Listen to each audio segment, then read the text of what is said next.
Selamat pagi adik-adik yang terkasih dalam Kristus. Apa kabar? Kakak berharap adik-adik sehat selalu. Pada minggu hari ini, kita telah memasuki pertemuan yang ketiga, BKSN atau Bulan Kitab Suci Nasional. Tema pertemuan kita hari ini adalah Yesus, Guru dan Mesias.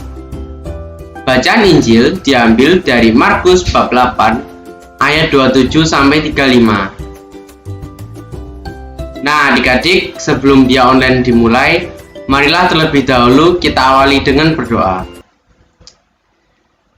Dalam nama Bapa, dalam nama Putra, dan dalam Roh Kudus. Amin, amin, amin. Selamat pagi Bapa, selamat pagi Yesus, selamat pagi Roh Kudus. Terima kasih atas berkat-Mu sepanjang malam tadi hingga pagi hari ini. Pada hari ini, kami ingin mengikuti BIA online.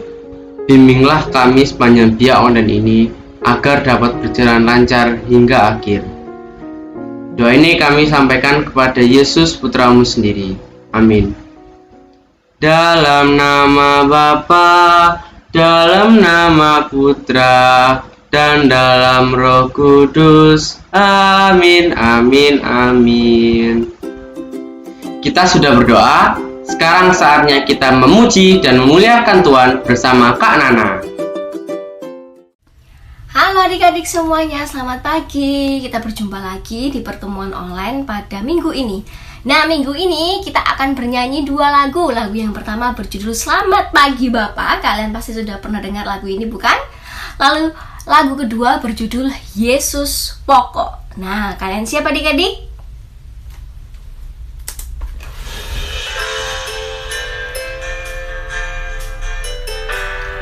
Mari kita memuji Tuhan di pagi hari ini.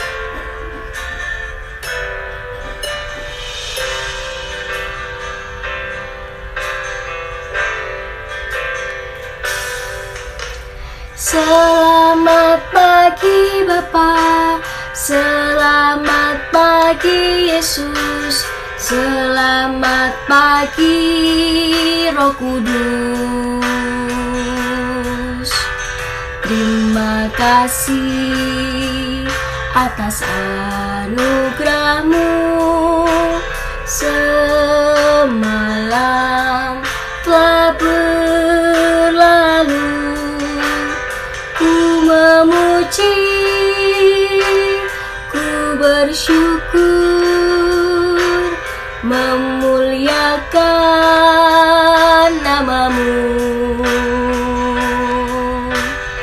Allah Bapa, Putra dan Roh Kudus, terima kasih.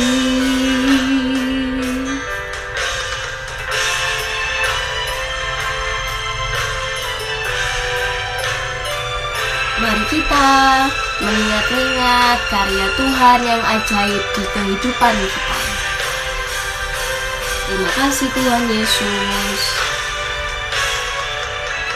Selamat pagi Bapa, selamat pagi Yesus, selamat pagi Roh Kudus. Terima kasih atas anugerah-Mu. Semalam telah berlalu, ku memuji, ku bersyukur, memuliakan nama-Mu. Allah Bapa, Putra dan Roh Kudus, terima kasih. Allah Bapa, Putra dan Roh Kudus, terima kasih.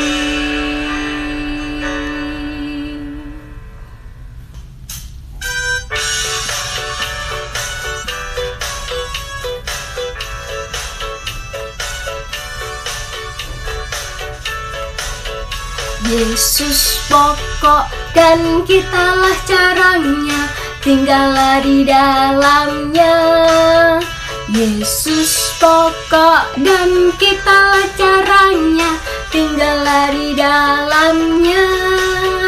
Yesus pokok dan kitalah caranya, tinggallah di dalamnya. Pastilah kau akan berbuah. Yesus cintaku, ku cinta kau, kau cinta Dia. Yesus cintaku, ku cinta kau, kau cinta Dia. Yesus pokok dan kitalah caranya, tinggallah di dalamnya. Yesus pokok dan kitalah caranya, tinggallah di dalamnya. Yesus pokok dan kitalah caranya, tinggallah di dalamnya. Pastilah kau akan berbuah.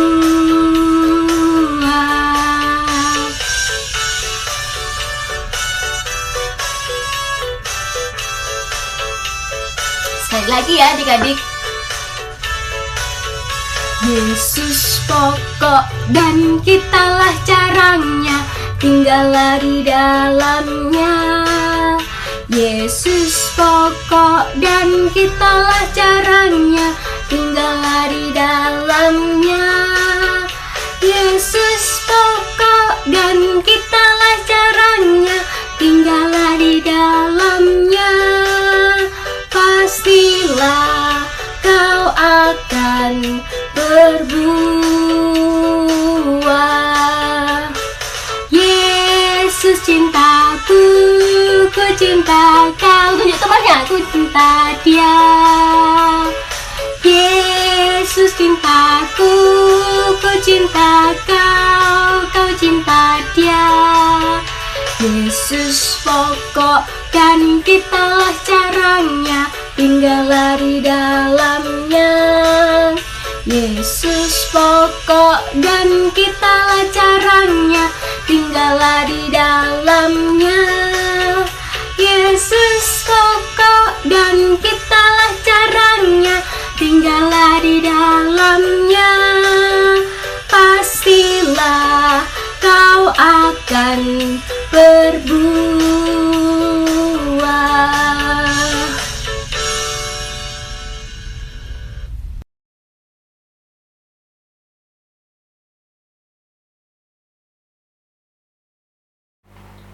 Nah, adik-adik, kita sudah memuji Tuhan, memuliakan nama Tuhan. Sekarang saatnya kita untuk membaca Injil dan mendengarkannya dengan baik. Mari kita siapkan Injil Markus bab 8 ayat 27 sampai 35. Kakak ulangi sekali lagi ya. Injil Markus bab 8 ayat 27 sampai 35. Sudah siap semuanya? Baik. Mari kita baca bersama-sama ya. Inilah Injil Yesus Kristus menurut Markus. Dimuliakanlah Tuhan.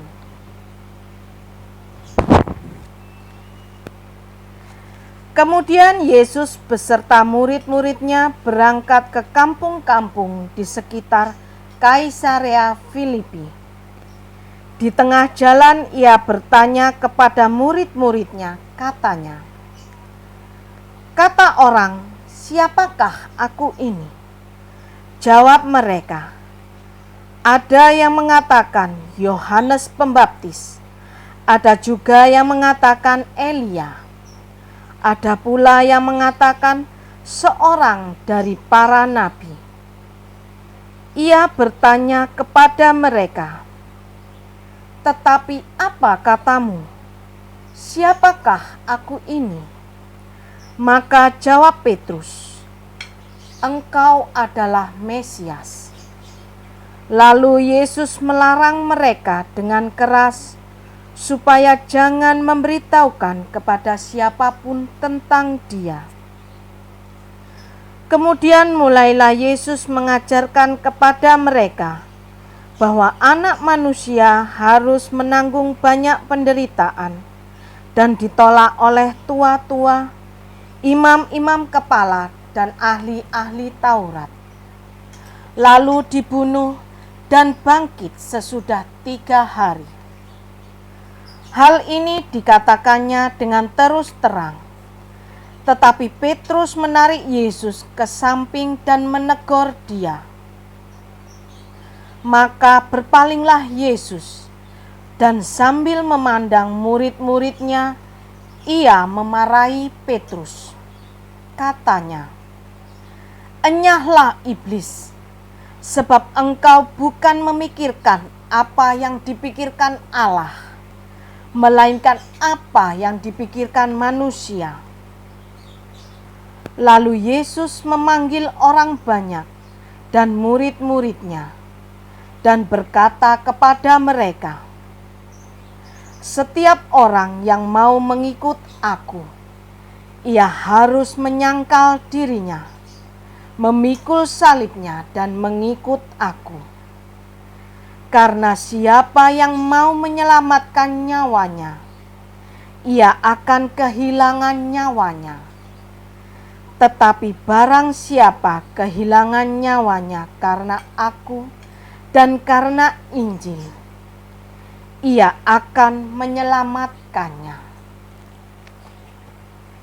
Demikianlah Injil Tuhan. Terpujilah Kristus. Anak-anakku yang terkasih, Bunda berharap hari ini kalian semua sudah siap. Kita sudah mengikuti biak online, sudah mendengarkan sabda Tuhan, dan Bunda berharap anak-anak semua tetap bahagia, tetap senang, tetap sukacita, dan bersemangat ya. Anak-anak sudah mendengarkan sabda Tuhan yang hari ini diambil dari Injil karangan Markus bab 8 ayat 27 sampai dengan 35. Nah, hari ini kita masuk Minggu Kitab Suci Nasional BKSN minggu ketiga. Kita sudah mengikuti 2 minggu yang lalu. Nah, Bunda waktu minggu pertama Bunda sudah menjelaskan 4 tema yang akan kita renungkan bersama. Hari ini minggu ketiga kita akan merenungkan tentang Yesus Guru dan Mesias. Nah, anak-anak sudah membaca sabda Tuhan. Yesus itu pergi kemana ya anak-anak ya? Dalam kisah tadi itu ya, Yesus pergi ke kampung-kampung di daerah Kaisarea Filipi. Itu dari Kapernaum masih ke utara lagi, cukup jauh. Jadi kalau kita melihat Yesus ini pergi ke begitu banyak tempat dan jauh-jauh. Hanya untuk apa?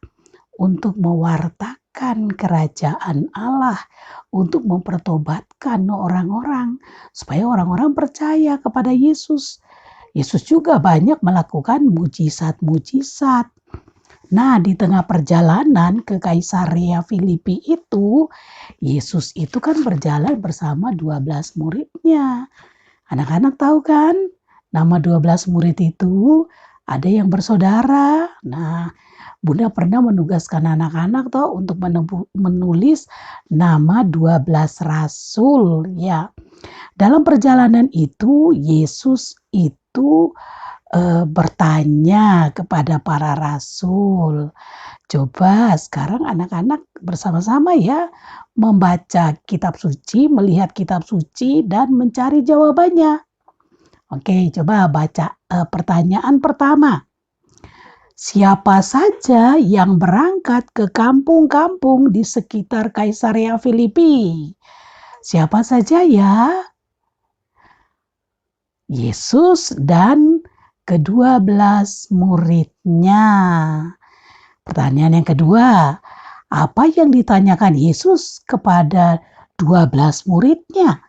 Apa pertanyaan Yesus ya kepada mereka? Coba anak-anak lihat di situ.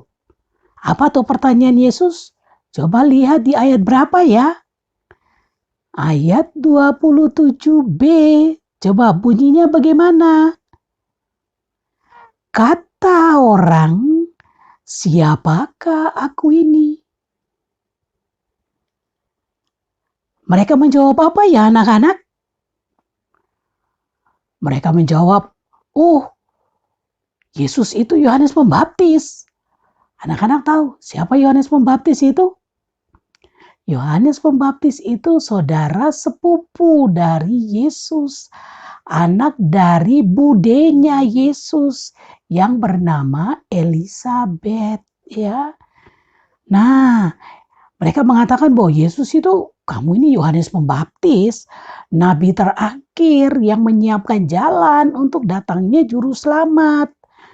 Terus ada yang mengatakan, oh, kamu ini Elia. Anak-anak tahu siapa itu Nabi Elia? Oke, mungkin sudah di sekolah sudah diajarkan ya. Siapa itu Nabi Elia? Nabi Elia itu seorang nabi besar dalam perjanjian lama yang mengalahkan nabi-nabi Baal, yang mengalahkan imam-imam Baal ya. Nanti tanya pada guru agama anak-anak di sekolah biar diceritakan siapa itu Nabi Elia. Atau mungkin juga boleh tanya kepada bapak ibumu. Atau juga boleh membaca dari Alkitab Perjanjian Lama ya. Oke, mereka juga menjawab apa? Oh, kamu itu seorang dari para nabi. Seorang daripada nabi. Nah, nabi itu mereka berkarya dalam perjanjian lama. Anak-anak tahukah nama para nabi? Tahu? Nah, coba sekarang buka Alkitabnya. Buka Alkitabnya di daftar isi. Nggak usah dibuka semuanya. Coba lihat di daftar isi. Itu ada nama begitu banyak gitu ya. Bagian terakhir coba di perjanjian lama. Nah, Bu Ellen minta anak-anak untuk menulis nama nabi-nabi perjanjian lama. Dibantu oleh bapak ibunya ya. Lihat saja di daftar isi. Mulai dari Nabi Yesaya sampai dengan Maleaki ya. Tugas dari Bunda menulis nama-nama nabi yang ada di dalam kitab suci perjanjian lama. Nah, anak-anak mereka takjub melihat Yesus. Oh, Yesus ini nabi nih, salah satu nabi yang menyampaikan nubuat dari Allah, yang menyampaikan pesan-pesan dari Allah. Yesus bertanya sekali lagi kepada mereka. Oke, itu kata mereka, kata orang-orang. Kata Yesus lagi kepada mereka, Yesus bertanya pertanyaan yang sama. Apa pertanyaan Yesus? Siapakah aku ini? Tetapi apa katamu? Siapakah aku ini? Nah, anak-anak, siapa yang menjawab? Siapa yang menjawab dengan lantang, dengan tegas? Ada yang tahu? Siapa itu? Nah, pemimpin dari para rasul yang namanya Petrus.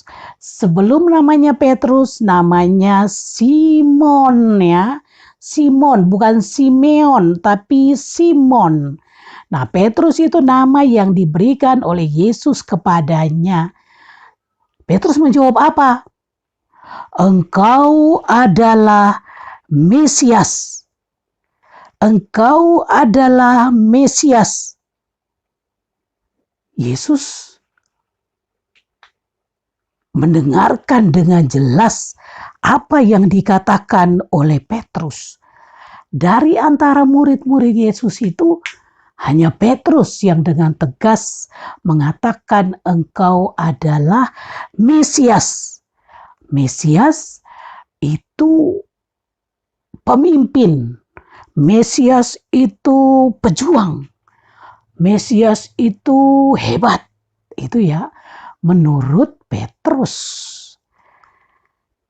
Sesudah Petrus mengatakan engkau adalah Mesias, Yesus melarang mereka dengan keras supaya jangan memberitahukan siapapun tentang dia, bahwa dia itu adalah Mesias. Mesias yaitu yang diurapi oleh Allah. Allah sendiri yang menjelma menjadi manusia. Utusan Allah, menghadirkan Allah. Mesias itu yang dinantikan bangsa Israel untuk dibebaskan dari penjajahan. Sesudah itu Yesus melanjutkan pengajarannya kepada para rasul. Apa yang Yesus ajarkan tentang anak manusia? Apa yang Yesus ajarkan kepada para rasul? Bahwa anak manusia, siapa yang dimaksud dengan anak manusia ya anak-anak? Anak manusia itu yaitu Yesus sendiri. Tapi di sini Yesus mengatakan, anak manusia harus menanggung banyak penderitaan dan ditolak oleh tua-tua, imam-imam kepala dan ahli-ahli Taurat, lalu dibunuh dan bangkit sesudah 3 hari. Yesus mengatakan ini terus terang kepada para muridnya. Apa yang Yesus ajarkan di situ. Yesus mau memberitahukan kepada para muridnya bahwa Yesus tidak akan lama bersama dengan para muridnya. Yesus akan menanggung penderitaan. Penderitaan siapa toh? Yesus akan menanggung banyak penderitaan. Ditolak oleh tua-tua, imam-imam kepala, ahli-ahli Taurat yang membenci Yesus. Apakah hanya sampai Yesus menderita saja? Tidak. Sampai dengan Yesus dibunuh. Apakah mati begitu saja? Tidak. Yesus bangkit. 3 hari kemudian Yesus bangkit. Anak-anak, Yesus ini mewartakan tentang dirinya. Tentang dirinya. Terus terang dia katakan kepada para rasul. Ada rasul yang mengerti, tapi ada juga rasul yang tidak mengerti. Mendengar itu, apa yang dilakukan oleh Petrus kepada Yesus? Coba anak-anak temukan di situ. Apa yang dilakukan Petrus kepada Yesus? Ayat 32. Petrus menarik Yesus ke samping dan menegur dia. Yesus itu tidak pantas. Yesus itu tidak boleh mati. Yesus itu tidak boleh menderita sengsara. Yesus itu jagoan. Yesus itu harus menang dari penjajahan Romawi. Yesus itu pemimpin. Kok mati tuh Yesus? Apa yang dikatakan Yesus kepada Petrus? Yesus memandang murid-muridnya dan memarahi Petrus. Katanya, "Nyala iblis, sebab engkau bukan memikirkan apa yang dipikirkan Allah, melainkan apa yang dipikirkan manusia." Apa yang Petrus pikirkan anak-anak? Petrus mengharapkan agar Yesus membebaskan bangsa Israel dari penjajahan Roma. Tapi Yesus menghardik Petrus dan mengatakan apa? Nyahlah iblis, itu bukan kehendak Allah. Itu adalah kehendak manusia. Maka Yesus mau memastikan apa? Yesus akan menderita, akan mati, dan akan bangkit.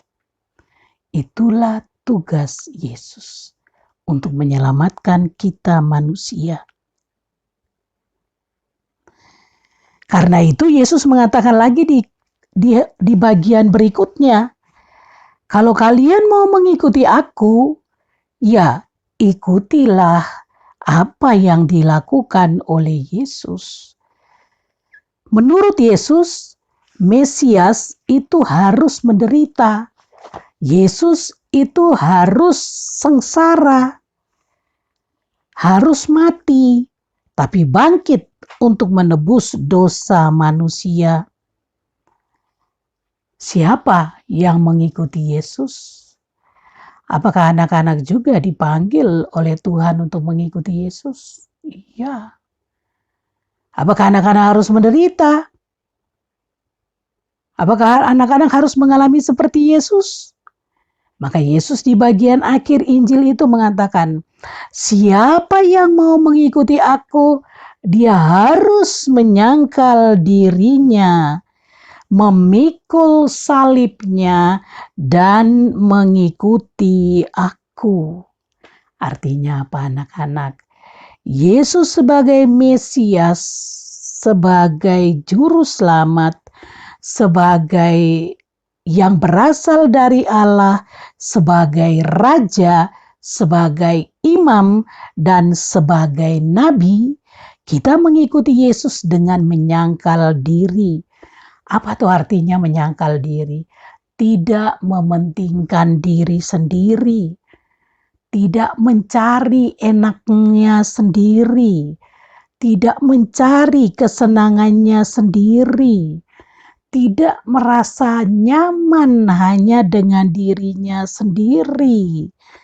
Orang yang mau menyangkal diri itu artinya yang mau melakukan perintah Tuhan. Yesus juga mengatakan, siapa yang mau mengikuti aku, ya harus memikul salibnya. Apa tuh artinya bagi anak-anak memikul salib? Bersedia, artinya bersedia meninggalkan kebiasaan-kebiasaan yang jahat, kebiasaan-kebiasaan yang tidak baik. Contohnya apa? Meninggalkan kebiasaan berkelahi dengan saudaranya, bertengkar dengan saudaranya, marah-marah, misu-misu, sombong, kebiasaan pelit, kebiasaan tidak mau menolong orang tua, kebiasaan menghina orang, kebiasaan memuji-muji diri sendiri. Nah, kita harus memikul salib, artinya berani untuk meninggalkan kebiasaan-kebiasaan yang tidak baik. Dan Yesus mengatakan apa? Kalau kita mau menyangkal diri, memikul salib, maka ikutilah Yesus. Artinya setia melakukan ajaran Tuhan Yesus. Tuhan Yesus itu menjadi sahabatmu. Anak-anak selalu rajin mengikuti biak online.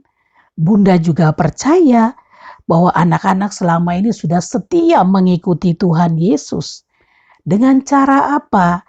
Dengan cara melakukan ajaran Yesus. Nah, anak-anak, kalau pertanyaan yang sama juga diajukan kepada anak-anak, menurut anak-anak, siapakah Yesus untukmu? Siapakah Yesus untukmu? Apakah Yesus menjadi Tuhan, menjadi Mesias, dan menjadi guru? Mari anak-anak, kita belajar semakin percaya kepada Yesus, supaya Yesus sungguh-sungguh menjadi Mesias, penyelamat, Raja dalam kehidupan kita. Berani memikul salib, bersedia meninggalkan kebiasaan-kebiasaan yang tidak baik, maka kita layak mengikuti Yesus. Karena Yesus adalah guru dan sekaligus Mesias yang menyelamatkan kita. Tuhan memberkati.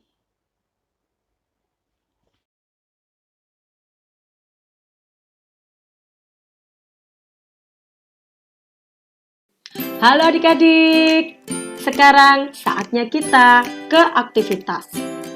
Nah, sesuai dengan tema kita hari ini, yaitu Yesus Mesias, kita akan membuat aktivitas yang bertuliskan Yesus Mesias. Bahan-bahan apa saja yang dibutuhkan? Yang pertama adalah kertas. Boleh kertas bekas, boleh kertas HVS. HVS-nya boleh berwarna. Ini Kak Ririn kebetulan pakai kertas HVS yang berwarna ya. Lalu boleh juga menggunakan kertas lipat atau menggunakan karton. Bahan yang kedua adalah gunting. Lalu yang ketiga, pensil, bolpen, krayon, atau spidol. Dan yang kelima, lem.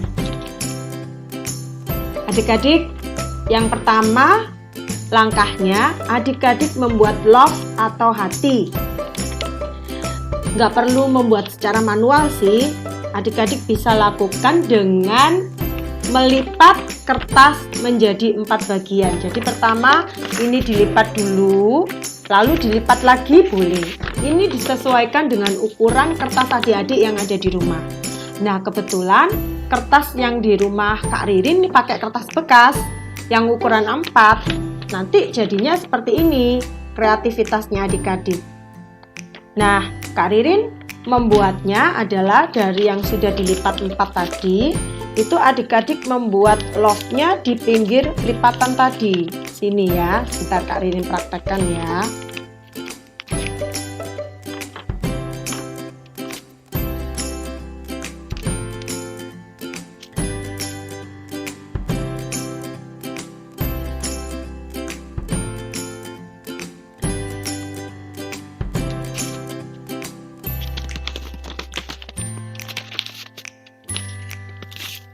Nah ini ya, jadi Kak Ririn hanya bikin setengah, ini aja, setengah, lalu kita gunting yang di bagian lipatan ini.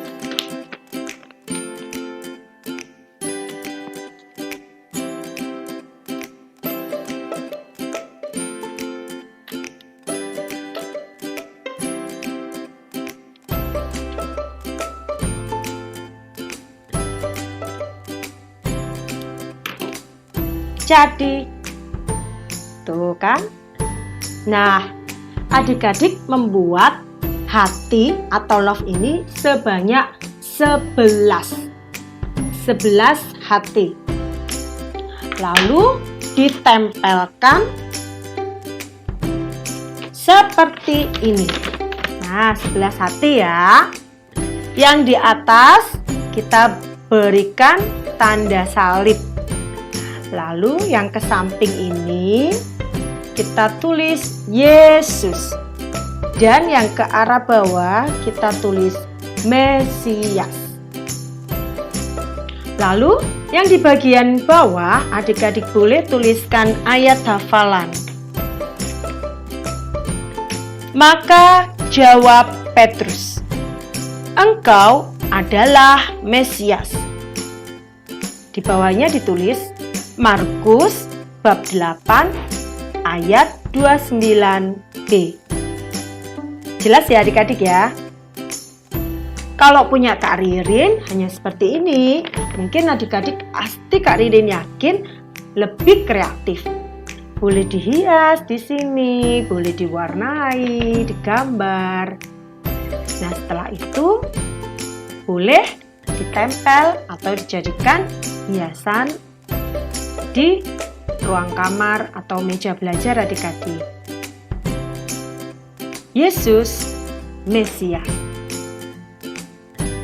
Oke adik-adik, aktivitas kita sudah selesai.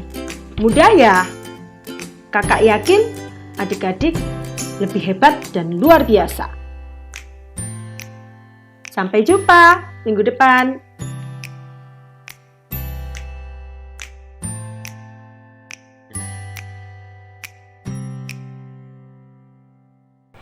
Halo adik-adik, saatnya kita 2 jari, 2 menit ajaran iman. Adik-adik, sebelumnya kakak mau tanya nih. Kira-kira adik-adik tahu nggak ya, mengapa Tuhan Yesus wafat di kayu salib? Kira-kira kenapa ya kok Tuhan Yesus itu wafat di kayu salib? Ya, jadi Tuhan Yesus Kristus wafat di kayu salib untuk menebus dan menanggung kesalahan umatnya di seluruh dunia. Nah, dengan menebus dan menanggung dosa, Tuhan Yesus mendamaikan semua orang kepada Allah melalui apa? Melalui kasih dan kepatuhannya yang sangat sempurna. Begitu ya adik-adik. Sekarang adik-adik sudah tahu kan mengapa Tuhan Yesus wafat di kayu salib? Oke adik-adik, sekian 2 jari kita pada hari ini. Terima kasih dan sampai jumpa.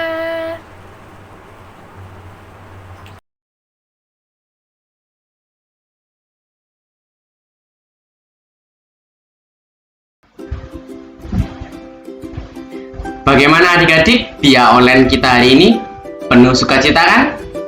Kita sudah memuji dan memuliakan Tuhan, membaca Injil, mendengarkan renungan, beraktivitas, dan belajar 2 jari. Nah, sebelum kita akhiri via online pagi hari ini, mari kita tutup dengan berdoa. Dalam nama Bapa, dalam nama Putra, dan dalam Roh Kudus. Amin, amin. Terima kasih Tuhan atas bimbingan-Mu sepanjang via online hari ini. Sekarang kami ingin melakukan aktivitas kami masing-masing. Lindungilah kami dan jauhkanlah kami dari virus corona. Doa ini kami panjatkan kepada Putra-Mu Yesus Kristus, Tuhan dan pengantara kami. Amin. Dalam nama Bapa dan dalam nama Putra dan dalam Roh Kudus. Amin, amin. Oke, via online sudah selesai. Jaga kesehatan adik-adik selalu, rajin mengikuti via online, dan sampai jumpa minggu depan. Tuhan memberkati.